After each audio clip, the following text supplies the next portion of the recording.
আমরা কম বেশি সবাই চাই আমাদের লাইফ যেন একটা স্ট্রেট লাইনের মতো হয়, যেখানে একটা গোল সেট করব, সেই গোলে পৌঁছাবো, দেন সাকসেস, দেন হ্যাপি এন্ডিং, রাইট?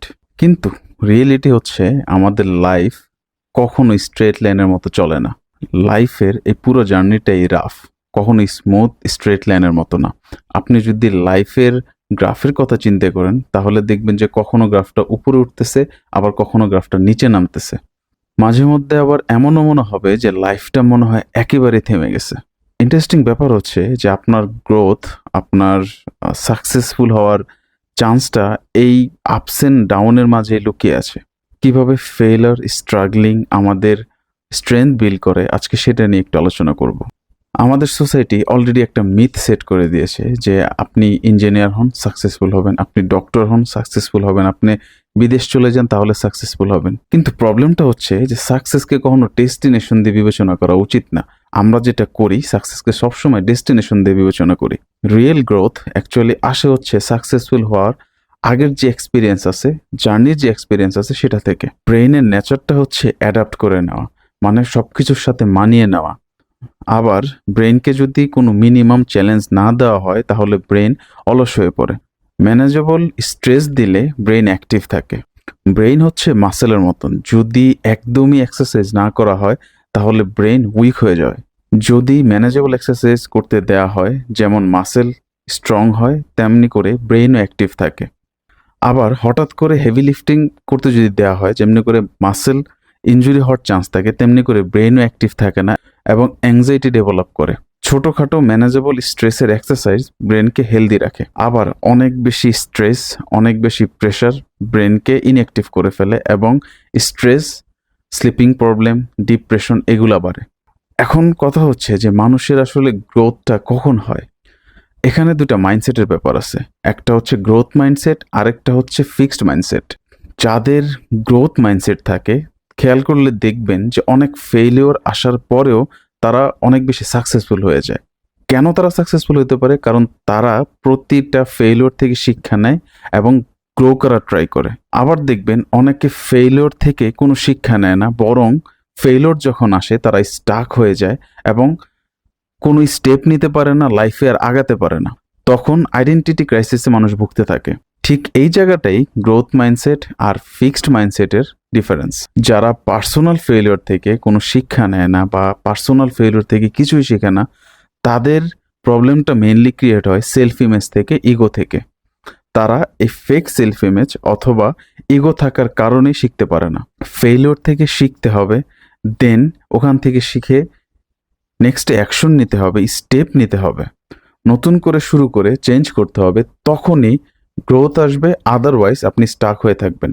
ধরেন কোনো গোল অ্যাচিভ করার জন্য আপনি একটা স্ট্রেট কাট প্ল্যান বানিয়েছিলেন যেটা কিনা স্মুথ, কিন্তু সামহাও আপনার সেই প্ল্যানটা অনুযায়ী আপনি আগাতে পারলেন না। তখন কি করবেন? আপনি প্ল্যান ধরে ধরে আগাচ্ছেন, কিন্তু হঠাৎ করে এমন সিচুয়েশন চলে আসলো আপনার লাইফে যে আপনি আর স্টেপ নিতে পারতেছেন না, আপনি আর অ্যাকশন নিতে পারতেছেন না, আপনি প্ল্যান অনুযায়ী কন্টিনিউ করতে পারতেছেন না। যেমন একটা ব্যাড নিউজ শুনলেন অথবা এমন একটা ভুল করলেন যার কারণে প্ল্যানটা নষ্ট হয়ে গেল। তখন কি সব কিছু অফ করে দিয়ে বসে থাকবেন বা স্টাক হয়ে থাকবেন? বরং তখন স্টাক না হয়ে সব কিছু অফ না করে দিয়ে আপনি কন্টিনিউ করার ট্রাই করবেন।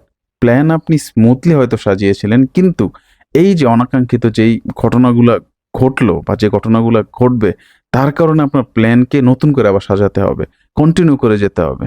কিন্তু আমরা ম্যাক্সিমাম মানুষজন যেটা করি সেটা হচ্ছে আমরা কন্টিনিউ না করে বরং ওভার থিঙ্ক করে প্ল্যান থেকে দূরে সরে যাই। দেন আলটিমেটলি আমরা টার্গেট থেকে দূরে চলে যাই এবং সেই প্ল্যান অনুযায়ী কোনো কাজ করতে পারি না। সেটা হচ্ছে রং। রাইট ওয়েটা হচ্ছে টার্গেট অ্যাচিভ করার জন্য আপনি প্ল্যানটাকে কিভাবে অ্যাডজাস্ট করে কন্টিনিউ করবেন। ফেইলোর মানে হারিয়ে যাওয়া না, ফেইলোর মানে আপনার সব কিছু শেষ হয়ে যাওয়া না। ফেইলোরের পর রিফ্লেক্ট করেন যে এই সিচুয়েশন থেকে আপনি কি কি শিক্ষা নিলেন। চিন্তা করেন যে নেক্সটে এরকম সিচুয়েশন আসলে আপনি এখান থেকে শিক্ষা নিয়ে যা শিখলেন সেটা অ্যাপ্লাই করতে পারবেন কিনা। চিন্তা করেন যে নেক্সটে নিজেকে আরও কিভাবে ইমপ্রুভ করা যায়।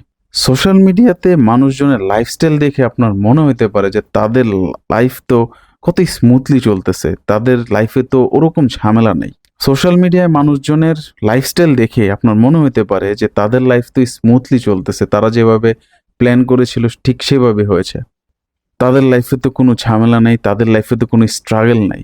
এসব কম্প্যারিজন করে আসলে কোনো লাভ নাই, কারণ সেই মানুষগুলা তাদের স্ট্রাগলিংয়ের যেই ব্যাপারগুলো আছে, স্ট্রাগলিংয়ের যে সময়টা আছে, সেই সময়ের ঘটনাগুলো কখনোই সোশ্যাল মিডিয়াতে পোস্ট করবে না, আর করলেও খুবই কম। দেখবেন সেই মানুষগুলা সব সময় তাদের সাকসেসফুল জিনিসপত্র, তাদের সাকসেস নিয়েই কথাবার্তা বলে, তাদের স্ট্রাগলিংয়ের ব্যাপারগুলো নিয়ে আলোচনা করে না। শেষে এটুক বলি যে লাইফটা যদি আপনার পরিকল্পনা অনুযায়ী না আগায়, তাহলে ধরে নেবেন না যে আপনার প্রোগ্রেস থেমে গেছে বা আপনার কোনো প্রোগ্রেস হবে না। যতক্ষণ আপনি ট্রাই করে যাবেন ততক্ষণ অল্প হলেও আগাতে থাকবেন, যেটা হয়তো খুব ভিজিবল না। আপনার প্রোগ্রেস তখনই বন্ধ হবে যখনই আপনি ট্রাই করাটা অফ করে দিবেন, যখনই আপনি চেষ্টা করাটা অফ করে দিবেন। তখন দেখবেন যে আপনার প্রোগ্রেস আর হচ্ছে না এবং কোনো ভিজিবল সাকসেসও আপনি দেখতে পারবেন না। লাইফে আপস অ্যান্ড ডাউন এইটা আসবেই, এটা ন্যাচারাল। আপনি যদি ট্রাই করতে থাকেন, আপনি যদি পরিশ্রম করতে থাকেন, তাহলে একটা সময় গিয়ে দেখবেন যে আগের যেই স্মুথ প্ল্যান বানিয়েছিলেন তার চেয়ে বেটার কোনো সিচুয়েশন আপনার জন্য ওয়েট করতেছে এবং বেটার কোনো সিচুয়েশন আপনার জন্য রেডি হয়ে আছে। একজন মানুষের রিয়েল গ্রোথ আসলে সাকসেস হওয়ার পর বা ডেস্টিনেশনে পৌঁছানোর পর আসে না। একজন মানুষের রিয়েল গ্রোথটা আসে হচ্ছে এই যে জার্নিটা, এই জার্নিটার মাঝেই। এই জার্নির মাঝে আপনি স্ট্রাগলিং থাকবে, এই জার্নির মাঝে আপনি আপস অ্যান্ড ডাউন দেখবেন এবং এই সিচুয়েশনগুলো ফেস করতে করতে আপনার রিয়েল গ্রোথটা চলে আসে। আজকে তাহলে এই পর্যন্তই থাক, আর নেক্সটে কোন টপিক নিয়ে আলোচনা করব সেটা আমাকে কমেন্টে জানাতে পারেন অথবা ইনবক্সেও জানাতে পারেন। ধন্যবাদ। আসসালামু আলাইকুম।